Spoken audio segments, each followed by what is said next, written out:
సమయంలో కొన్ని వందల కాలనీలు, వేల మంది ఉద్యోగులు అహర్నిశలు కష్టపడి ఈ ప్రాజెక్ట్ పూర్తి చేశారు. ఆ సమయంలో వాడి దాదాపు 44 సంవత్సరాల నుండి పక్కన పెట్టేసి శిథిలావస్థకు చేరిన ఒక తెలుగు గంగ పథకం యొక్క వాహనం నేను ఈరోజు ప్రపంచం ముందుకు తీసుకొని వస్తున్నాను. అయితే వీడియో నచ్చినట్లయితే please like, share and subscribe evolution on wheels YouTube channel. ఈ వాహనాన్ని చూసి చాలా బాధపడ్డాను. ఎందుకంటే ఎంతోమందిని తమ గమ్యాలకు చేర్చి ఈ ప్రాజెక్ట్ పూర్తి కావడంలో తన వంతు సహాయం చేసి ఈరోజు నిస్సహాయంగా నిశ్శబ్దంగా ఒక మూలన పడి ఉంది. ఈ వాహనాన్ని చూడండి.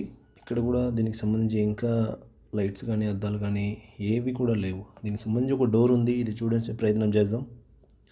ఇక్కడ చూడండి, దీనికి చాలా రంధ్రాలు పడి ఉన్నాయి. పూర్తిగా తుప్పుపట్టి ఉంది. ఇదంతా పూర్తిగా ఒరిగిపోయింది. దాని నుంచి డిజేబుల్ అయిపోయింది. మీరు ఇక్కడ క్లియర్గా చూసినట్టయితే తెలుగు గంగ పథకం అనేది ఇంకా 44 సంవత్సరాలు